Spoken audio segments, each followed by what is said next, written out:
नमस्कार, आप देख रहे हैं नेक्स्ट 9 न्यूज़ और मैं हूं आपके साथ मनीष कुमार सैनी। महाराष्ट्र में मंत्री पदों और विभागों के बंटवारे को लेकर लंबे समय से सियासी खींचतान देखी जा रही है। कल महाराष्ट्र में मंत्रियों का शपथ ग्रहण समारोह हुआ, लेकिन विभागों के बंटवारे को लेकर अभी भी कोई बड़ा फैसला नहीं लिया गया है। और ऐसे में एकनाथ शिंदे के 11, अजीत पवार के 9 और जो देवेंद्र फडणवीस हैं उनके यहाँ पर 19 मंत्रियों ने शपथ ली। और ऐसे में अब देखना यही है कि आने वाले समय में क्या वाकई महायुति गठबंधन में एक बार फिर से विभागों के बंटवारे को लेकर सियासत गरमाती हुई नजर आएगी, क्योंकि अब लगातार देखा जा रहा है गृह मंत्रालय ना मिलने को लेकर शिंदे लगातार बगावत के सुर अपनाते हुए नजर आ रहे हैं। वहीं भारतीय जनता पार्टी गृह मंत्रालय और तमाम बड़े मंत्रालय अपने पास रखने की बात कहती हुई नजर आ रही है और भारतीय जनता पार्टी कहीं ना कहीं तमाम बड़े मंत्रालय को अपने पास रखते हुए जो शिवसेना है और यहाँ पर एनसीपी है उनको दरकिनार करती हुई नजर आ रही है, जिसको लेकर सूबे के अंदर माहौल काफ़ी ज़्यादा गर्माता हुआ नजर आ रहा है। इस मुद्दे पर चर्चा करने के लिए इस वक्त हम न्यूज़ रूम में मौजूद हैं। अपने सहयोगियों से जानेंगे कि महाराष्ट्र के अंदर किस तरह से आने वाले समय में सियासत गर्माती हुई नजर आएगी। सबसे पहला सवाल हम अपने सहयोगी सिराज से लेना चाहेंगे। सिराज, किस तरह से देखते हैं महाराष्ट्र के अंदर जो राजनीतिक माहौल फिलहाल देखा जा रहा है, उसके आधार पर यही कहा जा रहा है कि महायुति गठबंधन में एक बार फिर से बड़ी फूट पड़ती हुई नजर आ सकती है। क्या लगता है, गृह मंत्रालय ना देने पर अड़ी हुई बीजेपी क्या शिंदे को आने वाले समय तक गठबंधन के तहत सरकार में बनाए रखने में कामयाब हो पाएगी, या फिर शिंदे एक बार फिर से बड़ी बगावत यहां करते हुए नजर आएंगे? जी देखिए, इस वक्त जो मौजूदा हालात हैं एकनाथ शिंदे के, मुझे लगता है कि उनके पास खोने को कुछ भी नहीं है, क्योंकि भारतीय जनता पार्टी ने सब कुछ उनके हाथ से छीन लिया है। जाहिर सी बात है, जिस तरीके से उन्होंने उद्धव ठाकरे के साथ कहीं ना कहीं धोखा देकर जिस तरीके से बीजेपी को समर्थन दे दिया, उसके बाद कहीं ना कहीं इस ख्वाब में थे कि शायद भारतीय जनता पार्टी उन्हें अपने साथ लंबे समय तक रखेगी और मुख्यमंत्री की जो कुर्सी है वो बनी रहेगी। लेकिन देखिए, राजनीति में ऐसा कुछ होता नहीं है, ज़रूरत के मुताबिक चीज़ें बदलती हैं। और जाहिर सी बात है, इस वक्त भारतीय जनता पार्टी महाराष्ट्र में मजबूत कह सकते हैं स्थिति में है। इसी को देखते हुए देखिए, सबसे पहला वार जो हुआ कि एकनाथ शिंदे कहते हुए नजर आए थे कि बीजेपी ने यह भरोसा किया था कि आपके नेतृत्व में चुनाव लड़ा जाएगा और अगर कह सकते हैं कि चुनाव जीती कह सकते हैं महायुति, तो एकनाथ शिंदे को ही मुख्यमंत्री बनाया जाएगा। लेकिन वहीं दूसरी तरफ भारतीय जनता पार्टी के कई ऐसे बड़े दिग्गज नेता कहते हुए नजर आए कि हमने उनसे ये जरूर कहा था कि उनके नेतृत्व में चुनाव लड़ा जाएगा, लेकिन मुख्यमंत्री की कुर्सी को लेकर ऐसा कुछ भी वादा नहीं किया गया था। जाहिर सी बात है कि ये कहीं ना कहीं बयान अपने आप में कई सवाल खड़े करते हैं कि आखिर बंद कमरे में ऐसी क्या बात हुई गृह मंत्री अमित शाह के बीच और कह सकते हैं एकनाथ शिंदे, अजीत पवार के बीच। ये तमाम जो चीज़ें हैं वो कहीं ना कहीं अभी भी सवालों के घेरे में हैं। और जाहिर सी बात है कि सबसे पहले उनसे मुख्यमंत्री की कुर्सी छीनी गई, उसके बाद देखिए जिस तरीके से वो अड़े रहे कि कहीं ना कहीं गृह विभाग उन्हें मिल जाएगा। लेकिन भारतीय जनता पार्टी गृह विभाग खास तौर पर किसी भी पार्टी के साथ अलायंस करती है तो वो देती नहीं है। और जाहिर सी बात है कि एकनाथ शिंदे के साथ ऐसा ही होता हुआ नजर आ रहा है। और उसके बाद देखा जाए तो अब जिस तरीके से कह सकते हैं कि जो उनके कोटे में मंत्रालयों का जो सीट कह सकते हैं दिया गया, उसमें देखें कि वो कहीं ना कहीं उनके उम्मीद से कम है। और जाहिर सी बात है कि जो तमाम एकनाथ शिंदे के सहयोगी हैं, जो बड़े नेता हैं, वो इससे नाराज हैं कि भाई हमें भी मंत्री बनाया जाना चाहिए था। और जाहिर सी बात है भारतीय जनता पार्टी ने अभी कुछ सीटें खाली रखी हैं। जाहिर सी बात है कि बीजेपी को ज़्यादा सरकार बनाने के लिए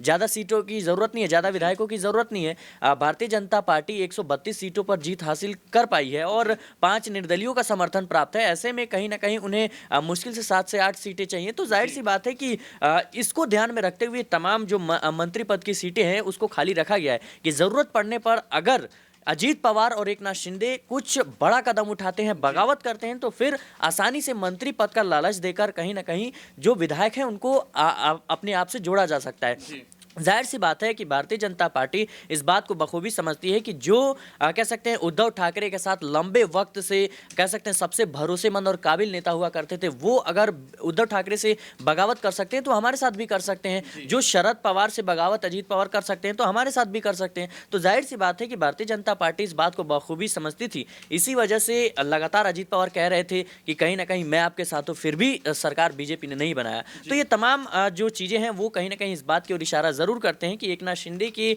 जो आने वाली कह सकते हैं स्थिति है वो और भी ज़्यादा बिगड़ने वाली है और कहीं ना कहीं उनकी पार्टी पर भी खतरा मंडराता हुआ नजर आ रहा है। जी बिल्कुल। तो ऐसे में कहीं ना कहीं भारतीय जनता पार्टी पूरी तरह से यहाँ अभी भी फंसी हुई नजर आ रही है, लेकिन भारतीय जनता पार्टी के पास ऑप्शन के तौर पर यहाँ निर्दलीय विधायकों का समर्थन है।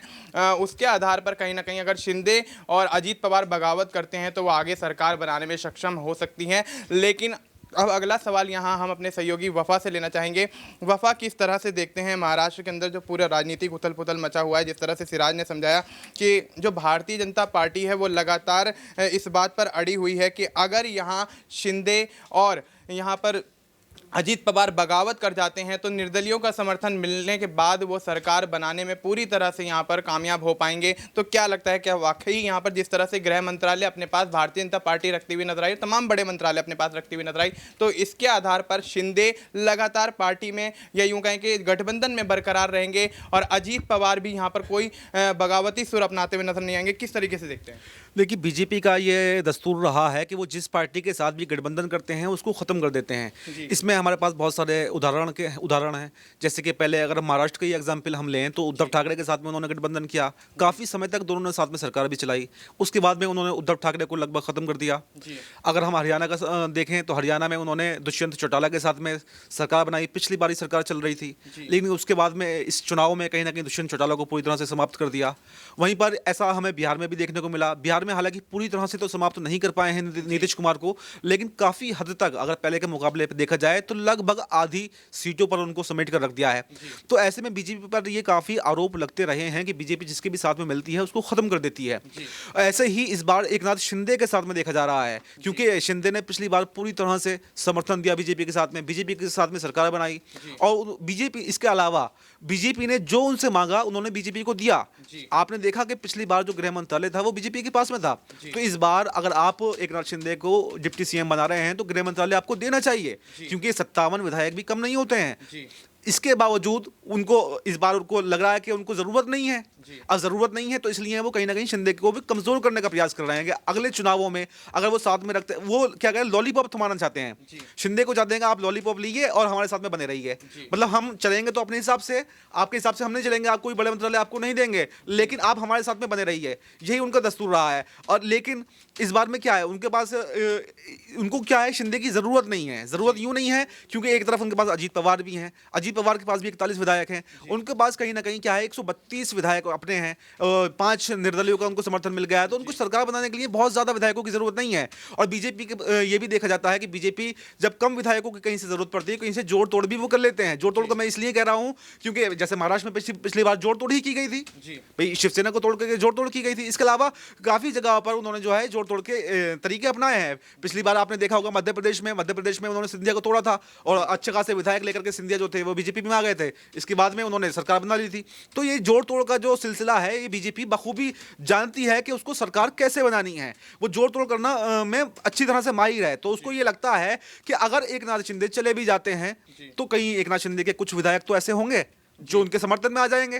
तो यही सब सोच करके जो है वो कोई बड़े मंत्रालय उनको नहीं देना चाहती है कि वो नहीं चाहती है कि आने वाले दौर में अगले चुनावों में कहीं ना कहीं एकनाथ शिंदे या कोई भी पार्टी जो है अच्छी तरह से उभरे, बल्कि उसकी जगह बीजेपी को ही अच्छा जो है मतलब परफॉर्मेंस होनी चाहिए और आने वाले टाइम में अकेले बहुमत की दम पर बीजेपी सरकार बनाए। ये बीजेपी का रणनीति रही है। इसी तरह से अब देखना यह होगा कि एकनाथ शिंदे और अजीत पवार के साथ में बने रहते हैं या नहीं बने रहते हैं। हालांकि अभी विभागों का बंटवारा पूरी तरह से नहीं हो पाया है। अभी सिर्फ जो है कैबिनेट मंत्रियों की शपथ ली गई है, जिसमें शिंदे को 11 विधायक जो है मंत्री बनाए गए हैं। वहीं पर अजीत पवार के 9 विधायकों को मंत्री पद की शपथ दिलाई गई है।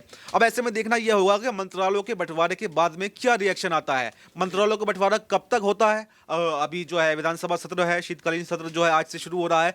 इसमें भी हमें देखने को मिल सकता है कि विभागों का बंटवारा जो है इस पर कब तक फैसला लिया जाता है। उसी के बाद में क्या है, शिंदे या अजीत पवार जो है कोई बड़ा कदम उठा सकते हैं, क्योंकि अभी उनको ये उम्मीद है कहीं ना कहीं उनसे ये वादा किया गया है कि हाँ हमें मंत्रालय मिल सकता है, तो इसी उम्मीद पर वो अभी साथ में टिके हुए हैं, क्योंकि उनके पास बहुत ज़्यादा ऑप्शन नहीं है। बहुत ज़्यादा ऑप्शन मैं यूँ कह रहा हूँ कि पिछली बार क्या है कि उन्होंने जो है महाविकास अघाड़ी को छोड़ करके दोनों पार्टियां आई हुई हैं, अजीत पवार भी और एकनाथ शिंदे भी, तो कहीं ना कहीं उनके जो रास्ते हैं अभी वहाँ पर साफ नहीं हुए हैं। और सबसे बड़ी बात है कि केंद्र में सरकार जो है वो बीजेपी की है। अगर केंद्र में सरकार का, मैं यूँ कह रहा हूँ कि केंद्र में सरकार जो है एक अहम रोल अदा करती है राज्यों की सरकारें बनाने में। अगर केंद्र में बीजेपी की सरकार ना होती तो शायद एकनाथ शिंदे और अजीत पवार जो है महाविकास अघाड़ी के साथ में चले गए होते, इतना समय उन्होंने नहीं लगाया होता। कहीं ना कहीं जो मजबूरी उनकी दिखाई दे रही है वो केंद्र की भी मजबूरी उनको दिखाई दे रही है। लेकिन अगर मंत्रालय नहीं मिलते हैं तो यकीनन एकनाथ शिंदे और अजीत पवार जो हैं जो महाविकास अघाड़ी का रुख कर सकते हैं। जी बिल्कुल। तो अब ऐसे में एकनाथ शिंदे और अजीत पवार महाविकास अघाड़ी का रुख करते हुए नजर आएंगे। अगर उनको यहाँ पर मंत्री पद नहीं मिलते हैं,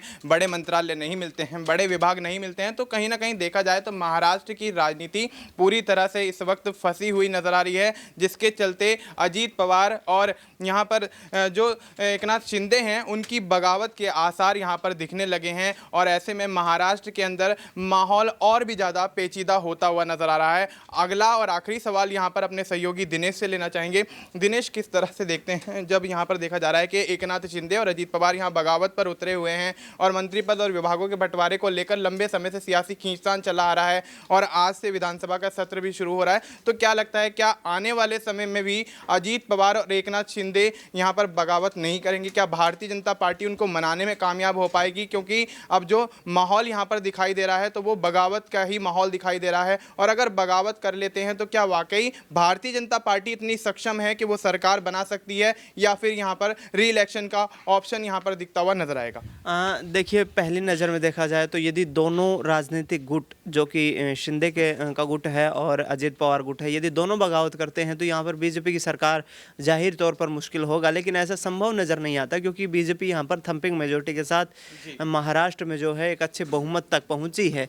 लेकिन देखना ये दिलचस्प होगा कि 11 मंत्री जो यहाँ पर एकनाथ शिंदे गुट से बनाए गए हैं, 9 मंत्री यहाँ अजीत पवार गुट से बने हैं, और इनको क्या जो मन माफिक मंत्रालय जो मांग की जा रही थी वो मिल पाएंगे या नहीं, क्योंकि सारी जो लड़ाई है वो मंत्री पद की नहीं बल्कि मंत्रालयों की है। क्योंकि यहाँ पर भारी भरकम मंत्रालय जो है वो बीजेपी अपने ही पोर्टफोलियो में रखना चाहती है। और इसी बात को लेकर के एकनाथ शिंदे की बात करें या फिर रामदास अठावले की बात करें, ये तमाम राजनेता जो हैं भारतीय जनता पार्टी के इन फैसलों से नाखुश नजर आ रहे हैं। जी बिल्कुल। तो अब ऐसे में एकनाथ शिंदे और रामदास अठावले जैसे बड़े दिग्गज नेता यहाँ पर महाराष्ट्र के अंदर महायुति के तमाम फैसलों से, विभागों के बंटवारे को लेकर, मंत्री पद के बंटवारे को लेकर नाराजगी दिखाते हुए नजर आ रहे हैं। देखना यही होगा कि आने वाले समय में क्या महायुति की सरकार महाराष्ट्र के अंदर सुचारू रूप से चलती हुई दिखाई देगी या फिर सरकार में फूट पड़ती हुई नजर आएगी। फिलहाल आपको इस मुद्दे पर क्या कुछ लगता है, आप अपनी राय हमें कमेंट करके बता सकते हैं। बाकी देश और दुनिया से जुड़ी तमाम जानकारी के लिए आप देखते रहिए नेक्स्ट 9 न्यूज़।